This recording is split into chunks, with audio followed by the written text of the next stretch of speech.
എല്ലാവർക്കും നമസ്കാരം. 5ാം ക്ലാസ്സിൻ്റെ ഏറ്റവും അവസാനത്തെ പാഠം ദശമഃ പാഠഃ ശ്രുതി സുഖതമാണ് ഈ വീഡിയോയിൽ ഉൾക്കൊള്ളിച്ചിരിക്കുന്നത്. സർഗാത്മിക കല എന്ന് പറയുന്ന 4ാമത്തെ യൂണിറ്റിൽ വരുന്ന 2ാമത്തെ പാഠമാണിത്. കലയുമായി ബന്ധം വരുന്ന ഒരു കാര്യമാണ് നമ്മൾ 9ാമത്തെ പാഠത്തിൽ, അതായത് ചലച്ചിത്രം എന്ന പാഠത്തിൽ ചലച്ചിത്രങ്ങളെക്കുറിച്ചാണ് പഠിച്ചതെങ്കിൽ 10ാം പാഠത്തിൽ സംഗീതത്തെക്കുറിച്ചാണ്, ചലച്ചിത്ര മേഖലയിലെ അനിവാര്യ ഘടകമായ സംഗീതത്തെക്കുറിച്ചാണ് പഠിക്കുന്നത്. സംസ്കൃത ചലച്ചിത്ര ഗാനമേഖലയിൽ അതുല്യ സംഭാവനകൾ നൽകിയ യൂസഫ് അലി കച്ചേരി എന്ന മഹാനുഭാവനെക്കുറിച്ചാണ് ഈ പാഠത്തിൽ പരാമർശിക്കുന്നത്. ഈ പാഠത്തിലേക്കുള്ള ലിങ്ക് ആക്ടിവിറ്റി പേജ് നമ്പർ 94 നമുക്ക് കാണാൻ സാധിക്കും. സംസ്കൃത ചലച്ചിത്രാണി പശ്യതു തേഷാം ചലച്ചിത്രാണാം വൈശിഷ്ട്യം അധികൃത്യ ചർച്ചാം കരോതു എന്നാണ് പ്രവർത്തനം. സംസ്കൃത ചലച്ചിത്രങ്ങൾ കാണുക, എന്നിട്ട് ആ ചലച്ചിത്രങ്ങളുടെ പ്രാധാന്യങ്ങളെക്കുറിച്ച് അല്ലെങ്കിൽ വൈശിഷ്ട്യങ്ങളെക്കുറിച്ച് ചർച്ച നടത്താനാണ് പറയുന്നത്. താഴെ കുറച്ച് സൂചനകൾ നൽകിയിട്ടുണ്ട്. നിദേശകാഹ ആരൊക്കെയാണ് ഡയറക്ടർമാർ, അഭിനേതാരഹ ആരൊക്കെയാണ് അഭിനേതാക്കൾ, ഗായകാഹ ഗായകരാരൊക്കെയാണ്, ഗാനരചയിതാരഹ ഗാനങ്ങൾ രചിച്ചത് ആരൊക്കെയാണ്, വിശേഷതകൾ എന്തൊക്കെയാണ്, ഈ സിനിമകളുടെ വിശേഷതകൾ എന്തൊക്കെയാണ്, ഇത്രയും കാര്യങ്ങൾ ചർച്ച ചെയ്യാനാണ് പറയുന്നത്. ആ ചർച്ചയിലൂടെ ഉരുത്തിരിഞ്ഞിരുന്ന കാര്യങ്ങൾ നമ്മുടെ അടുത്ത പാഠത്തിലേക്കുള്ള ലിങ്ക് ആക്ടിവിറ്റി ആയിട്ട് മാറുന്നു. അതായത് സംസ്കൃത ചലച്ചിത്ര ഗാന മേഖലയ്ക്ക് അതുല്യ സംഭാവന നൽകിയ യൂസഫ് അലി കച്ചേരിയെ നമ്മൾ ഈ ചർച്ചയിലൂടെ പരിചയപ്പെടുന്നു. അദ്ദേഹത്തിൻ്റെ കൃതികളും ജീവിതവും എല്ലാം വിശദമായി പരിചയപ്പെടാൻ സഹായിക്കുന്ന 10ാം പാഠം നമുക്ക് പഠിക്കാം എന്ന് പറഞ്ഞുകൊണ്ട് ആണ് നമ്മൾ പ്രവേശിക്കുന്നത്. പാഠത്തിൻ്റെ ആമുഖത്തിൽ തന്നെ ഇടക്കയും അതുപോലെ താഴെ ഹാർമോണിയും നമുക്ക് കാണാൻ സാധിക്കും. തൊട്ടടുത്ത പേജിലാണെങ്കിൽ തബലയും മദ്ദളവും കാണാൻ സാധിക്കും. അപ്പോൾ സംഗീതവുമായി ബന്ധപ്പെട്ട ഉപകരണങ്ങൾ അവിടെ പ്രദർശിപ്പിച്ചിട്ടുണ്ട് ചിത്രങ്ങളായിട്ട്. അതെല്ലാം നമുക്ക് കാണാൻ സാധിക്കും. നമുക്ക് പാഠം ആരംഭിക്കാം. ദശമഃ പാഠഃ ശ്രുതി സുഖതം. 10ാമത്തെ പാഠം ശ്രുതി സുഖതം. സുഖകരമായ ശ്രുതി, ഇമ്പമായ ശ്രുതി എന്നൊക്കെയാണ് ശ്രുതി സുഖതം എന്ന വാക്കിൻ്റെ അർത്ഥം. നമുക്ക് നോക്കാം. ചലച്ചിത്ര ഗാനം ശ്രോതും തഥാ ഗാതും സർവേ ജനാഹ ഇച്ഛന്തി. ചലച്ചിത്ര ഗാനങ്ങൾ കേൾക്കുവാനും അതുപോലെ തന്നെ പാടുവാനും എല്ലാ ജനങ്ങളും ഇഷ്ടപ്പെടുന്നു. മലയാള ചലച്ചിത്രേഷു അനേകാനി ഗാനാനി സുപ്രസിദ്ധാനി ഭവന്തി. മലയാള സിനിമയിൽ ധാരാളം ഗാനങ്ങൾ സുപ്രസിദ്ധങ്ങളാണ്. തേഷു സംസ്കൃതേന വിരചിതാനി കാനിചന ഗീതാനി അഭി സന്തി ഇത് ജാനന്തി വാ. അതിൽ സംസ്കൃതത്തിൽ എഴുതിയ ചില ഗീതങ്ങളും പാട്ടുകളും ഉണ്ട് എന്ന് അറിയാമോ? ജാനകി ജാനേ ഇത് ഗാനം ശ്രുതവന്തഃ കിം. ജാനകി ജാനേ എന്ന പാട്ട് കേട്ടിട്ടുണ്ടോ? ഗാനമിതം കേന വിരചിതം. ഈ പാട്ട് ആരാൽ എഴുതപ്പെട്ടതാണ്? ധ്വനി നാമ മലയാള ചലച്ചിത്രസ്യ ഇതം ഗീതം സംസ്കൃത ഭാഷയാ വിരചിതം. ധ്വനി എന്ന മലയാള സിനിമയിലെ ഈ പാട്ട് സംസ്കൃത ഭാഷയിൽ എഴുതപ്പെട്ടതാണ്. സുപ്രസിദ്ധ ഗാനരചയിത യൂസഫ് അലി കേച്ചേരി മഹാഭാഗഃ ഏവ അസ്യ ഗാനസ്യ രചയിത. സുപ്രസിദ്ധ ഗാനരചയിതാവായ യൂസഫ് അലി കേച്ചേരിയാണ് ഈ പാട്ടിൻ്റെ രചയിതാവ്. അഭിഭാഷകഃ നിദേശകഃ ഗാനരചയിത ഇതി വിവിധാസു വൃത്തിഷു പ്രസിദ്ധഃ അയം കവിഃ സംസ്കൃതേ ബഹൂനി ചലച്ചിത്രഗീതാനി ലിഖതി സ്മ. അഭിഭാഷകൻ, വക്കീൽ, നിദേശകഃ ഡയറക്ടർ, സംവിധായകൻ, ഗാനരചയിതാവ് എന്ന വിവിധങ്ങളായ ജോലികളിൽ പ്രസിദ്ധനായ ഈ കവി സംസ്കൃതത്തിൽ ധാരാളം ചലച്ചിത്ര ഗാനങ്ങൾ എഴുതിയിട്ടുണ്ട്. തൃശ്ശൂർ ജില്ലായാം കേച്ചേരി ഗ്രാമി അയം മഹോദയഃ അജായത.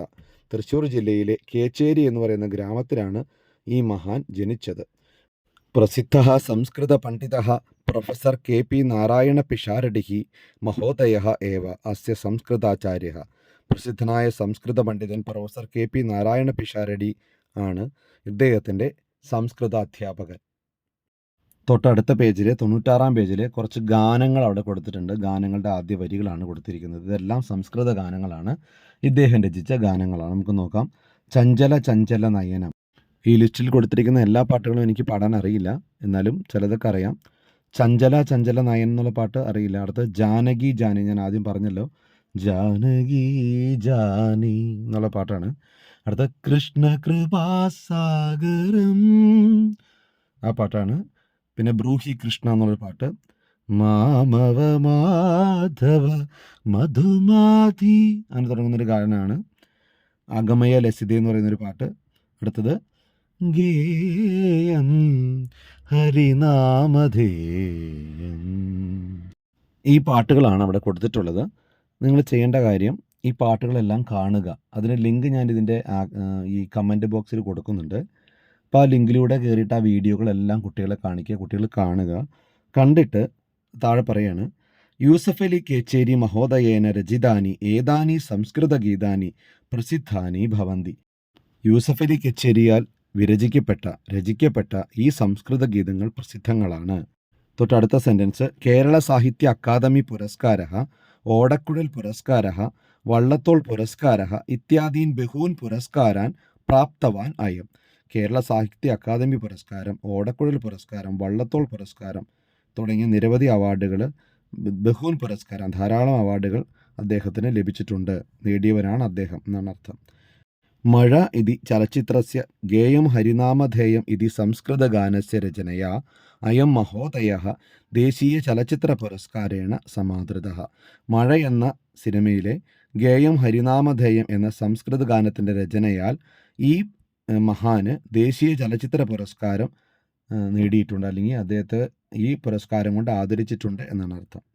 ഏതേഷാം സംസ്കൃതഗാനാനാം ആലപനേന സംസ്കൃതഭാഷായാः ലളിതകോമളത്വം മാധുര്യം ച അനുഭവിതും ശക്നോതി. ഇത്തരത്തിലുള്ള സംസ്കൃത ഗാനങ്ങളുടെ ആലാപനം കൊണ്ട് സംസ്കൃത ഭാഷയുടെ ലളിതവും കോമളത്വമായ മാധുര്യത്തെ അനുഭവിക്കാൻ നമുക്ക് കഴിയും. സംസ്കൃത ഗാനങ്ങളൊക്കെ കേൾക്കുന്നത് വളരെ ശ്രുതി മധുരമാണ്. അതുകൊണ്ട് തന്നെയാണ് നമ്മുടെ പാഠത്തിന് ശ്രുതി സുഖതം എന്ന പേരും വന്നത്. അപ്പം നിങ്ങൾ ഈ പാട്ടുകളൊക്കെ കേൾക്കാൻ ശ്രമിക്കുക. അഗമയ ലസിത എന്നുള്ള പാട്ടൊക്കെ ഞാൻ കേട്ടു നോക്കി. എന്ത് മനോഹരമായിട്ടാണ് അതൊക്കെ പാടിയിരിക്കുന്നത്, എന്ത് രസകരമായ വരികളും. ഇതിനകത്ത് കൊടുത്തിരിക്കുന്ന എല്ലാ പാട്ടിൻ്റെയും വരികൾ വളരെ മനോഹരമാണ്. ഇത് മാത്രമല്ല, ധാരാളം സംസ്കൃത ഗീതങ്ങൾ ധാരാളം വേറെയുണ്ട്. നമ്മുടെ പുതിയ ട്രെൻഡിങ് സോങ്സൊക്കെ ആയിട്ടുള്ള ബാഹുബലിയിലെ അതായത് ആന്തം സോങ്, മാഹിഷ്മതി സാമ്രാജ്യം തസ്മാകം അജേയം എന്നുള്ള പാട്ട്, അതുപോലെ തന്നെ ആക്ഷൻ ഹീറോ ബിജു എന്ന സിനിമയിലെ തുടക്കത്തിൽ വരുന്നൊരു പാട്ട്, ഹരഹര തീവ്രം വീക്ഷണം ഘനഘനനാദേ ഭാഷണം. ഇത്തരം പാട്ടുകളൊക്കെ കുട്ടികൾ കേൾപ്പിക്കുക. അപ്പോൾ സംസ്കൃതത്തിൻ്റെ മഹിമയെക്കുറിച്ച് അല്ലെങ്കിൽ സംസ്കൃത ഗാനങ്ങളുടെ മാധുര്യത്തെക്കുറിച്ച്, അതിൻ്റെ ഗാംഭീര്യത്തെക്കുറിച്ചുള്ള കുട്ടികൾ തിരിച്ചറിയാൻ വേണ്ടിയിട്ട് ഈ പാട്ടുകൾ കേൾപ്പിക്കുന്നത് സഹായിക്കും. നമ്മളീ പഠിച്ച യൂസഫ് അലി കേച്ചേരി സംസ്കൃത ചലച്ചിത്ര ഗാനരംഗത്ത് ഏറ്റവും കൂടുതൽ നിരവധി ഗാനങ്ങൾ സംഭാവന ചെയ്തൊരു വ്യക്തിയാണ്. അദ്ദേഹത്തിൻ്റെ ഗീതങ്ങൾ വളരെ മനോഹരങ്ങളാണ്, ശ്രുതി മധുരങ്ങളാണ് എന്ന് നമുക്ക് തിരിച്ചറിയാനായിട്ട് സഹായിക്കുന്നതാണ്. അപ്പോൾ അങ്ങനെ ഈ പാഠം അവിടെ അവസാനിക്കുകയാണ്. അതിൻ്റെ പേജ് നമ്പർ 97 പദച്ഛേദം കൊടുത്തിട്ടുണ്ട്. ഏതേനൈവ ഏതേന അധികം ഏവ, ഇത്യേതാനി ഇതി അധികം ഏതാനി, ഇത്യാദി ഇതി പ്ലസ് ആദി ഇങ്ങനെ കൊടുത്തിട്ടുണ്ട്. ഇതി അധികം ആദി. വിഗ്രഹം കൊടുത്തിട്ടുണ്ട്. ലളിത കോമളത്വം നമ്മൾ വിഗ്രഹിച്ച് പറയുമ്പോൾ ലളിതം ച തത് കോമളം ച ലളിത കോമളം, ലളിതമായത് അത് കോമളമായത് ലളിത കോമളം, അങ്ങനെയുള്ളത് ലളിത കോമളം. തസ്യ ഭാവ അതിൻ്റെ ഭാവം എന്നാണ്. ലളിതവും കോമളവുമായതിൻ്റെ ഭാവം ലളിത കോമളത്വം. ജാനകി ജാനെ ജാനകി ജായ യസ്യ സഹ ജാനകി ജാനിഹി തസ്യ സംബുദ്ധൗ. ജാനകി അല്ലെങ്കിൽ ജനകൻ്റെ പുത്രിയായ സീത. ജാനകി ഭാര്യയായിട്ടുള്ളത് ആരാണോ അതാണ് ജാനകി ജാനി. തസ്യ സംബുദ്ധോ അദ്ദേഹത്തിൻ്റെ സന്നിധിയിൽ അല്ലെങ്കിൽ പ്രബുദ്ധതയിൽ എന്നൊക്കെയാണ് അർത്ഥം. തൊട്ട് താഴെ വ്യാകരണ വിശേഷം കൊടുത്തിട്ടുണ്ട്. ഗ്രാമർ കാര്യങ്ങൾ കൊടുത്തിട്ടുണ്ട്. സ്മാ യോഗേ ഭൂതകാലാർത്ഥ. സ്മാ ചേർന്ന് വന്നാൽ ഭൂതകാലാർത്ഥമാണ് എന്നാണ് അതിൻ്റെ അർത്ഥം. യഥാ ഉദാഹരണം കൊടുത്തിട്ടുണ്ട്. ലിഖതി സ്മ അലിഖത് ഇത്യർത്ഥ. ലിഖതി എന്നതിൻ്റെ കൂടെ സ്മാ ചേർത്താൽ അലിഖത് എന്ന രൂപം കിട്ടും, അലിഖതാവും. അതായത് വർത്തമാനകാല രൂപം ലെട്ടിൻ്റെ രൂപത്തിൻ്റെ കൂടെ സ്മാ എന്ന് ചേർത്താൽ, ലെട്ടിൻ്റെ കൂടെയാണ് സ്മാ ചേർക്കുക, ലെട്ട് സ്മേ എന്നാണ് സൂത്രം. ആ രീതിയിൽ വെച്ചിട്ട് ആ നിയമപ്രകാരം ലെട്ട് രൂപങ്ങളുടെ കൂടെ സ്മാ ചേർത്താൽ അതിന് എന്ത് അർത്ഥം കിട്ടും? ഭൂതകാലാർത്ഥം കിട്ടും. ഉദാഹരണം പഠതി സ്മ അപഠത് എന്ന് കിട്ടും, ലിഖതി സ്മ അലിഖത്, ചലതി സ്മ അചലത്, അങ്ങനെ രൂപങ്ങളാണ് കിട്ടുക. ചുരുക്കം പറഞ്ഞാൽ വർത്തമാനകാല രൂപങ്ങളായ ലെട്ട് രൂപങ്ങളുടെ കൂടെയാണ് സ്മാ ചേർക്കുക. അത് ചേർത്ത് കൊടുക്കുമ്പോൾ നമുക്ക് കിട്ടുന്ന രൂപം അപഠത് അലിഖത് പോലെയുള്ള ഭൂതകാല രൂപങ്ങളായിരിക്കും എന്ന്. അടുത്ത തുമുന്നന്തം കൊടുത്തിരിക്കുകയാണ്. തും എന്നവസാനിക്കുന്ന തുമുന്നന്തങ്ങൾ ശ്രോതും ഗാതും അനുഭവിത്തും. തുമുന്നതം അറിയാൻ ഏറ്റവും എളുപ്പം എന്ന് വെച്ച് കഴിഞ്ഞാൽ അതിൻ്റെ അവസാനത്തെ ശബ്ദം അവസാനിക്കുന്നത് ശ്രോതും ഗാതും അനുഭവിതും പാതും എന്നൊക്കെ പറഞ്ഞുകൊണ്ട് തും എന്നാണ് അവസാനിക്കുക. തുമുന്നന്ത രൂപങ്ങൾ കൊടുത്തിട്ടുണ്ട് ഈ പാഠത്തിലുള്ള. പഠന പ്രവർത്തനങ്ങൾ അവിടെ ആരംഭിക്കുകയാണ്. ഒന്നാമത്തെ പഠന പ്രവർത്തനം യൂസഫ് അലി കേച്ചേരി മഹോദയസ്യ മലയാള കവിതാ സമാഹാരാൻ അധികൃത്യ ചർച്ചാം കരോതു. യൂസഫ് അലി കേച്ചേരിയുടെ മലയാള കവിതാ സമാഹാരങ്ങളെക്കുറിച്ച് ചർച്ച നടത്താനാണ് പറയുന്നത്. ഞാൻ നെറ്റിൽ കുറേ തിരഞ്ഞു നോക്കി അതിൻ്റെ കുറച്ച് മെറ്റീരിയൽസ് കിട്ടാൻ വേണ്ടിയിട്ട്. അപ്പോൾ കേച്ചേരി പുഴ എന്ന് പറയുന്ന ഒരു കവിതയാണ് എനിക്ക് നെറ്റിൽ നിന്ന് കിട്ടിയത്. മറ്റൊന്നും തന്നെ നമുക്ക് അതിൻ്റെ പുസ്തകങ്ങൾ PDF അല്ലെങ്കിൽ ഒന്നും കിട്ടുന്നില്ല. പിന്നെയുള്ളത് വേദം എന്ന് പറയുന്ന ഒരു കവിതയുടെ വിവിധ വീഡിയോകളാണ് കിട്ടിയിട്ടുള്ളത്. ഈ പറയുന്ന ആലില, നാദബ്രഹ്മം, മുഖപടമില്ലാതെ, 5 കന്യകകൾ ഒന്നും നമുക്ക് നെറ്റിൽ അവൈലബിൾ അല്ല. ഇനി അതിൻ്റെ അല്ലാതെയുള്ള പുസ്തകങ്ങൾ നിങ്ങളുടെ ആരെങ്കിലും കയ്യിലുണ്ടെങ്കിൽ അത്തരത്തിൽ അതൊന്ന് വായിച്ച് മനസ്സിലാക്കിയിട്ട് പറയുന്നതായിരിക്കും. എന്തായാലും ഇത് ഓൺലൈനിൽ ഇതൊന്നും കിട്ടാനില്ല. ഇതിൻ്റെ ഒരു ലിങ്കും പോലും ഇല്ല. 97-ാം പേജിൽ കൊടുത്തിരിക്കുന്ന പുസ്തകങ്ങളുടെ PDF അതിൻ്റെ ഇമേജുകളോ ഒന്നും തന്നെ കിട്ടാനില്ല. കേച്ചേരി പുഴ എന്ന് പറയുന്ന കവിത നമുക്ക് അവൈലബിൾ ആണ്. മറ്റൊന്നും തന്നെ നമുക്ക് കിട്ടിയിട്ടില്ല. എന്തായാലും അദ്ദേഹം എഴുതിയ ഒരു കവിതാ സമാഹാരം എന്ന് പറയുന്നത് 1000 നാവുള്ള മൗനം എന്നതാണ്. അതിനെക്കുറിച്ചും പൊതുവായിട്ട് അദ്ദേഹത്തിൻ്റെ കൃതികളിലെ ഭാവങ്ങൾ അല്ലെങ്കിൽ അതിന് ഇതിവൃത്തം എന്നതിനെക്കുറിച്ച് നമുക്കൊരു നോട്ട് കിട്ടാനുണ്ട്. അത് നമുക്ക് വിക്കിപീഡിയയിൽ നിന്ന് തന്നെ നമുക്ക് കിട്ടാനുണ്ട്. അപ്പോൾ അത് വെച്ചിട്ട് ഒരു നോട്ട് ഞാൻ ഉണ്ടാക്കിയിട്ടുണ്ട്. ഇത് ശരിക്കും ചർച്ച ചെയ്യാനാണ് പറയുന്നത്. നോട്ടിൻ്റെ ആവശ്യമില്ല. എന്നാൽ പോലും എല്ലാവർക്കും മനസ്സിലാക്കാൻ വേണ്ടിയിട്ട് ഒരു നോട്ട് ഞാനിവിടെ കൊടുക്കുന്നുണ്ട്. യൂസഫ് അലി കേച്ചേരിയുടെ വിവിധ കവിതകളുടെ രചനാശൈലി എങ്ങനെയായിരുന്നു, അതിൻ്റെ പ്രമേയം എന്തായിരുന്നെല്ലാം ഈ വിവരണത്തിൽ കാണാം. നമുക്കൊന്ന് വായിച്ചു നോക്കാം. യൂസഫ് അലി കേച്ചേരി മലയാള കവിതാ സമാഹാരാണി. യൂസഫ് അലി കേച്ചേരിയാഹ കവിതാ സമാഹാരം ഭവതി 1000 നാവുള്ള മൗനം. അദ്ദേഹത്തിൻ്റെ കവിതാ സമാഹാരത്തിൻ്റെ പേര് 1000 നാവുള്ള മൗനം എന്നാണ്. അയം കൃതിഹി 1984 അവിടെ പറയുന്ന ഡേറ്റ്. അപ്പോൾ 84 ചതുരശീതി എന്നാണ് പറയുക. ചതുരശീത്യധിക നവശതോത്തര സഹസ്രതമേ വർഷേ പ്രസിദ്ധീകൃത. ഈ കൃതി 1984 പ്രസിദ്ധീകരിച്ചത്. തസ്മിൻ വർഷേ കേരള സാഹിത്യ അക്കാദമി പുരസ്കാരഃ അയം കൃതിഹി പ്രാപ്തഃ. ആ വർഷത്തെ കേരളീയ സാഹിത്യ അക്കാദമി പുരസ്കാരം ഈ കൃതിക്ക് കിട്ടി. അസ്മിൻ കാവ്യസംഗ്രഹേ ജീവനസ്യ വിരോധാഭാസാഃ ഹിന്ദു മുസ്ലിം ഐതിഹ്യാഃ സാമാജിക അന്യായാഃ ഹിംസാ ച സർവേ വിഷയരൂപേണ പ്രയുക്താഃ സന്തി. ഈ കാവ്യസംഗ്രഹത്തിൽ ജീവിതത്തിൻ്റെ വിരോധാഭാസങ്ങളെക്കുറിച്ച്, ഹിന്ദു മുസ്ലിം മിത്തുകളെക്കുറിച്ച്, ഐതിഹ്യങ്ങളെക്കുറിച്ച്, സാമാജിക അന്യായങ്ങൾ, സാമൂഹികമായ അന്യായങ്ങളെക്കുറിച്ച്, അനീതികളെക്കുറിച്ച്, ഹിംസകൾ, അക്രമങ്ങളെക്കുറിച്ചെല്ലാം വിഷയമായിട്ട് ഈ കവിതകളുടെ വിഷയമായിട്ട് വന്നിട്ടുണ്ട്. ആലില, കേച്ചേരിപ്പുഴ, നാദബ്രഹ്മം, മുഖപടമില്ലാതെ, 5 കന്യകകൾ ഇത്യാദീനി തസ്യ കാവ്യാനി സന്ധി. ഇതെല്ലാം അദ്ദേഹത്തിൻ്റെ കവിതകളാണ്. തസ്യ കൃതയഃ ജീവനസ്യ സത്യം പ്രകാശയതി ദർപ്പണമസ്തി. അദ്ദേഹത്തിൻ്റെ കൃതികൾ ജീവിതത്തിൻ്റെ സത്യങ്ങൾ വിളിച്ചോതുന്ന കണ്ണാടി പോലെയുള്ളവയാണ് എന്നാണ് ഈ കുറിപ്പിൽ നമ്മൾ കാണുന്നത്. ഇങ്ങനെ ഒരു നോട്ട് എഴുതണമെന്നില്ല. നമ്മൾ ചർച്ചയ്ക്ക് ക്രോഡീകരിക്കാനായി ഉപയോഗിക്കുന്ന കുറച്ച് വാചകങ്ങളാണ് ഞാനിവിടെ കൊടുത്തിട്ടുള്ളത്. രണ്ടാമത്തെ പ്രവർത്തനം ശബ്ദകോശം നിരീക്ഷ്യ നൂതന പദാനാം അർത്ഥം ടിപ്പണി പുസ്തകെ ലിഖിതു എന്നതാണ്.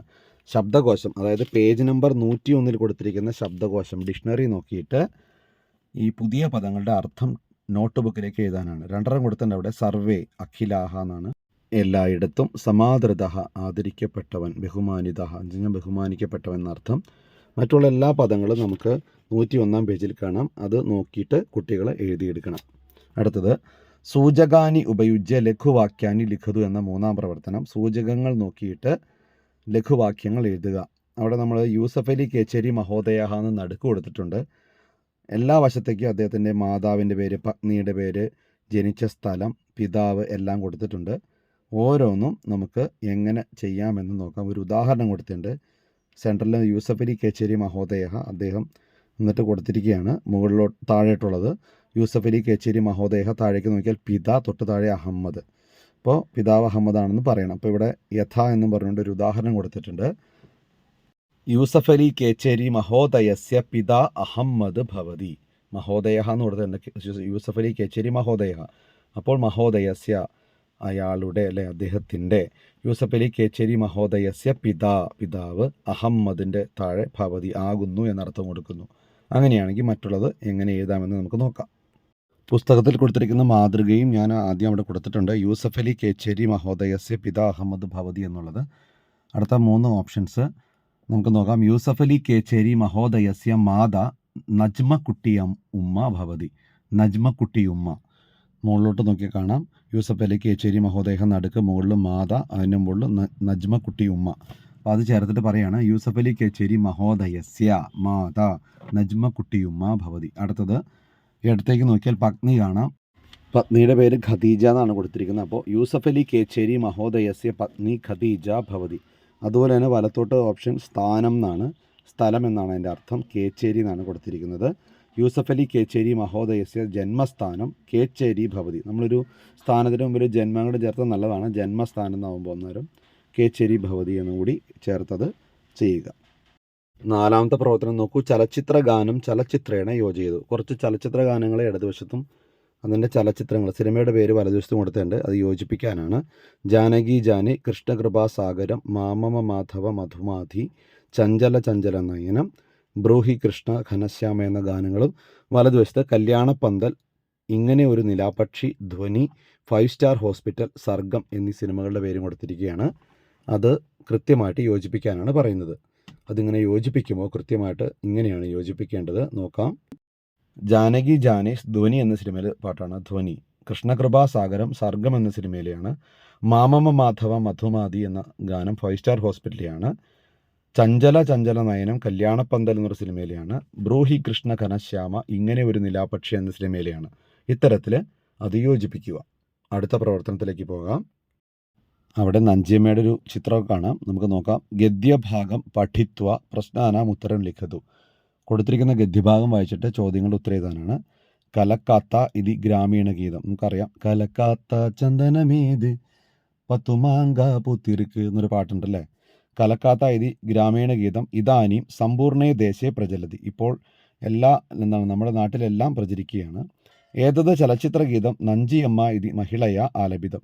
ഈ ചലച്ചിത്ര ഗാനം നഞ്ചിയമ്മ എന്ന് പറയുന്ന സ്ത്രീയാൽ ആലപിക്കപ്പെട്ടതാണ്. ഏഷാ നഞ്ചിയമ്മ ചലച്ചിത്ര ഗാനേന പ്രഥിത അഭവത്. ഈ നഞ്ചിയമ്മ ചലച്ചിത്ര ഗാനം കൊണ്ട് എന്താണ് പ്രഥിത, വാഴ്ത്തപ്പെട്ടവൾ അല്ലെങ്കിൽ അറിയപ്പെട്ടവളാണ്. നഞ്ചിയമ്മ പാലക്കാട് ജില്ലായാം അട്ടപ്പാടി ഗ്രാമേ അജായത. നഞ്ചിയമ്മ പാലക്കാട് ജില്ലയിലെ അട്ടപ്പാടി എന്ന ഗ്രാമത്തിലാണ് ജനിച്ചത്. അയ്യപ്പനും കോശിയും ഇതി ചലച്ചിത്രേ വിദ്യമാനസ്യ കലക്കാത്ത ഇതി ഗാനസ്യ ആലപനേന ഏഷാ കീർത്തിം അവാപ. അയ്യപ്പനും കോശി എന്ന സിനിമയിലുള്ള കലക്കാത്ത എന്ന ഗാനത്തിൻ്റെ ആലാപനം കൊണ്ടാണ് നഞ്ചിയമ്മയ്ക്ക് ഈ പ്രശസ്തി കിട്ടിയത്. 2022 അവിടെ കൊടുത്തത്. 2020-2023 വർഷേ ഏഷ ദേശീയ ചലച്ചിത്ര പുരസ്കാരേണ സമാദൃത അഭവത്. 2022 ദേശീയ ചലച്ചിത്ര പുരസ്കാരം നഞ്ചിയമ്മയെ തേടിയെത്തി. അതുകൊണ്ട് നഞ്ചിയമ്മ ആദരിക്കപ്പെട്ടു എന്നർത്ഥം. ഇനി നമ്മൾ ഇതുമായി ബന്ധപ്പെട്ട ചോദ്യങ്ങൾ താഴെ കൊടുത്തിട്ടുണ്ട്. അതിന് ഉത്തരങ്ങൾ കണ്ടെത്തണമെന്നാണ് പ്രവർത്തനം. 99-ാം പേജിൽ നമുക്ക് ചോദ്യങ്ങൾ നോക്കാം. ഒന്നാമത്തെ ചോദ്യം, നഞ്ചിയമ്മ കസ്യാം ജില്ലായാം അജായത. ഏത് ജില്ലയിലാണ് ജനിച്ചത്? അടുത്തത്, കലക്കാത്ത ഇതി ഗാനം കസ്മിൻ ചലച്ചിത്രേ ഭവതി. ഏത് സിനിമയിലാണ് പാട്ടുള്ളത്? കസ്മിൻ വർഷേ നഞ്ചിയമ്മ ദേശീയ പുരസ്കാരേണ സമാദൃത. ഏത് വർഷമാണ് നഞ്ചിയമ്മയ്ക്ക് ദേശീയ പുരസ്കാരം കിട്ടിയത്? അല്ലെങ്കിൽ ദേശീയ പുരസ്കാരം കൊണ്ട് നഞ്ചിയമ്മ ആദരിക്കപ്പെട്ട വർഷം ഏതാണ്? യശഃ ഇതി പദസ്യ സമാനാർത്ഥകം പദം ഖണ്ഡികാതഃ സ്വീകൃത്യ ലിഖതു. യശഃ എന്ന പദത്തിന് സമാനാർത്ഥകമായ പദം, അതേ അർത്ഥം വരുന്ന പദം ഈ ഖണ്ഡികയിൽ നിന്ന് കണ്ടുപിടിച്ചിട്ട് എഴുതാനാണ് പറയുന്നത്. അടുത്തത്, ഖണ്ഡികായാഹ ഉചിതം ശീർഷകം ലതാതു. ഈ ഖണ്ഡികയ്ക്ക് പാരഗ്രാഫിനൊരു നല്ല തലക്കെട്ട് കൊടുക്കുക. ഇത്രയാണ് ചോദ്യങ്ങൾ. ഉത്തരങ്ങൾ നമുക്ക് നോക്കാം. നഞ്ചിയമ്മ കസ്യാം ജില്ലായാം അജായത എന്ന ഒന്നാമത്തെ ചോദ്യം, ഏത് ജില്ലയിൽ ജനിച്ചു? ഉത്തരം, നഞ്ചിയമ്മ പാലക്കാട് ജില്ലായാം അട്ടപ്പാടി ഗ്രാമേ അജായത എന്നാണ് ഉത്തരം. ഏത് ജില്ലയിൽ ജനിച്ചു എന്നാണ്. പാലക്കാട് ജില്ലായാം എന്ന് പറഞ്ഞാൽ ഉത്തരം ശരിയാണ്. ഞാൻ ഗ്രാമം കൂടി ചേർത്തുന്നുള്ളൂ. അടുത്തത്, കലക്കാത്ത ഇതി ഗാനം കസ്മിൻ ചലച്ചിത്രേ ഭവതി. ഏത് ചലച്ചിത്രത്തിലാണുള്ളത് കലക്കാത്ത എന്ന ഗാനം? ഉത്തരം, അയ്യപ്പനും കോശിയും ഇതി ചലച്ചിത്രേ ഭവതി. മൂന്നാം ചോദ്യം, കസ്മിൻ വർഷേ നഞ്ചിയമ്മ ദേശീയ പുരസ്കാരേണ സമാദൃത. ഏത് വർഷമാണ് നഞ്ചിയമ്മ ദേശീയ പുരസ്കാരം കൊണ്ട് ആദരിക്കപ്പെട്ടത്? ഉത്തരം, 2022 വർഷേ, അതായത് 2020-2023 വർഷേ എന്ന് വേണം. അടുത്തത്, യശഃ എന്ന വാക്കിന് സമാനാർത്ഥകമായ പദം പാരഗ്രാഫിൽ നിന്ന് കണ്ടുപിടിക്കാൻ. ഉത്തരം, കീർത്തിഹി എന്നതാണ്. അടുത്തത്, പ്രിയ ഗായിക നഞ്ചിയമ്മ എന്നൊരു ഖണ്ഡികയ്ക്ക് ഒരു തലക്കെട്ട് ഞാൻ കൊടുത്തിരിക്കുന്നത്. ഈ പാരഗ്രാഫിന് തലക്കെട്ട് ഞാൻ കണ്ടുപിടിച്ചത് പ്രിയ ഗായിക നഞ്ചിയമ്മ. നിങ്ങൾക്ക് ഇഷ്ടമുള്ള തലക്കെട്ട് കൊടുക്കാം. ഞാനൊരു തലക്കെട്ട് കൊടുത്തു, പ്രിയ ഗായിക നഞ്ചിയമ്മ. ഇങ്ങനെയാണ് അതിൻ്റെ ഉത്തരങ്ങൾ എഴുതേണ്ടത്. ഈ പാഠത്തിലൂടെ കുട്ടികൾ നേടിയെടുക്കേണ്ട അംശങ്ങളെക്കുറിച്ച് അവിടെ കൊടുത്തിട്ടുണ്ട്. അധികതാഹ അംശാഹ സംസ്കൃത ചലച്ചിത്ര ഗീതാനി അധികൃത്യ ചർച്ചാമകരോത്. അതായത് ആദ്യത്തെ പ്രവർത്തനം, സംസ്കൃത ചലച്ചിത്ര ഗീതങ്ങളെക്കുറിച്ച് ചർച്ച നടത്തി. നൂതന പദാനാം അർത്ഥം ടിപ്പണി പുസ്തകെ ലിഖിത് അലിഖത് ശബ്ദകോശം നോക്കിയിട്ട് പുതിയ പദങ്ങളുടെ അർത്ഥം നോട്ട് ബുക്കിലേക്ക് എഴുതി. അടുത്തത് യൂസഫ് അലി കേച്ചേരിയും അധികൃത്യ ലഘുവാക്യാനി അലിഖിത്. യൂസഫ് അലി കേച്ചേരിയെക്കുറിച്ച് ലഘുവാക്യങ്ങൾ എഴുതി. അടുത്തത് നമ്മൾ പിതാ മാതയൊക്കെ ചേർത്ത് എഴുതിയില്ല, അതാണ് പറയുന്നത്. ചലച്ചിത്ര ഗാനാനി അധികൃത്യ അവാഗച്ചത്. ചലച്ചിത്ര ഗാനങ്ങളെ കുറിച്ച് തിരിച്ചറിഞ്ഞു. അതായത് നമ്മൾ പരസ്പരം സിനിമകളും ഗാനങ്ങളും യോജിപ്പിക്കാനുള്ള പ്രവർത്തനം. അതുപോലെ യൂസഫ് അലി കച്ചേരിയുടെ കുറേ സിനിമാ പാട്ടുകളുടെ ലിസ്റ്റ് കൊടുത്തിട്ടുണ്ടല്ലോ. അങ്ങനെ ചലച്ചിത്ര ഗാനങ്ങളെക്കുറിച്ച് അറിയാൻ വേണ്ടിയിട്ട് അറിഞ്ഞു എന്നാണ് പറയുന്നത്. ഗദ്യഭാഗം പഠിത്വ പ്രശ്നാനാം ഉത്തരം അവതത് അലിഖത്. ഗദ്യഭാഗം വായിച്ചിട്ട് നമ്മുടെ നഞ്ചിയമ്മയുടെ ഗദ്യഭാഗം വായിച്ചിട്ട് പ്രശ്നങ്ങളുടെ ഉത്തരം എഴുതി പറഞ്ഞു എന്നാണ് കൊടുത്തിട്ട്. ഇത്തരം കാര്യങ്ങൾ കുട്ടികൾ നേടണം. അനുബന്ധമായിട്ട് ഇകാരാന്ത പുല്ലിംഗമായ കവിശബ്ദം കൊടുത്തിട്ടുണ്ട്. പിന്നെ ഗൈ ധാതുവിൻ്റെ പരസ്മൈപതി രൂപം കൊടുത്തിട്ടുണ്ട്. ഗൈ ധാതുവാണ് ഗായതു എന്ന് വരുന്നത്. ലോട്ട് രൂപ കൊടുത്താണ് അവിടെ കേട്ടോ. അപ്പോൾ അത് കൊടുത്തിട്ടുണ്ട്. അടുത്തത് അമരകോശത്തിൽ യശഹ എന്ന വാക്കിൻ്റെ അമരകോശ രൂപങ്ങൾ. യശഹ കീർത്തിഹി സമജ്ഞ ച. യശഹ കീർത്തിഹി സമജ്ഞ എന്നതെല്ലാം യശഹ എന്ന വാക്കിൻ്റെ സമാന പദങ്ങളാണ്, അർത്ഥമുള്ള പദങ്ങളാണെന്ന് അവിടെ അതും കൊടുത്തിട്ടുണ്ട്. ശബ്ദകോശം അവിടെ കാണാം. ഇങ്ങനെ ഈ പാഠം അവസാനിക്കുകയാണ്. 101-ാമത്തെ പേജിൽ നമ്മുടെ പുസ്തകം അവസാനിക്കുന്നു. 102-ാം പേജിൽ അക്ഷരമാലകൾ കൂടി കൊടുത്തിട്ടുണ്ട്. അത് നിങ്ങൾക്ക് വേണമെങ്കിൽ ആദ്യ ഭാഗത്ത് നോക്കേണ്ടതാണ്. ഒന്നുകൂടി ഒന്ന് റിവൈസ് ചെയ്യാൻ വേണ്ടിയിട്ട് അത് പ്രയോജനപ്പെടുത്തുകയും ചെയ്യാം. ഇങ്ങനെ ഈ പാഠം ഇവിടെ അവസാനിക്കുകയാണ്. 5-ാം ക്ലാസ്സിൻ്റെ പുസ്തകവും ഇവിടെ അവസാനിക്കുകയാണ്. സുന്ദര പ്രകൃതി എന്ന യൂണിറ്റിൽ ആരംഭിച്ച് സർഗാത്മിക കല എന്ന യൂണിറ്റിൽ അവസാനിക്കുന്ന നമ്മുടെ പുസ്തകം പ്രകൃതിയെയും മാനുഷിക മൂല്യങ്ങളെയൊക്കെ പരാമർശിക്കുന്ന കഥകളും കവിതകളും ഒക്കെ അടങ്ങിയ ഒരു പുസ്തകമാണ്. ഇതിലൂടെ കുട്ടികൾക്ക് മാനുഷിക മൂല്യങ്ങൾ പകർന്നു നൽകുക എന്നതാണ് നമ്മുടെ ലക്ഷ്യം. എല്ലാവർക്കും അതിന് സാധിക്കട്ടെ. എല്ലാ കുട്ടികൾക്കും വിജയാശംസകളും നേരുന്നു. ധന്യവാദ. പുനർമിലാമഹ. ഈ വർഷത്തെ എല്ലാ ക്ലാസ്സുകളും ഈ ചാനലിൽ അപ്ലോഡ് ചെയ്തിട്ടുണ്ട്. അപ്പോൾ നിങ്ങൾക്കത് വീണ്ടും കാണുകയും പഠിക്കുകയൊക്കെ ചെയ്യാം. എല്ലാവർക്കും ഒരിക്കൽ കൂടി ആശംസകൾ നേരുന്നു. ധന്യവാദ.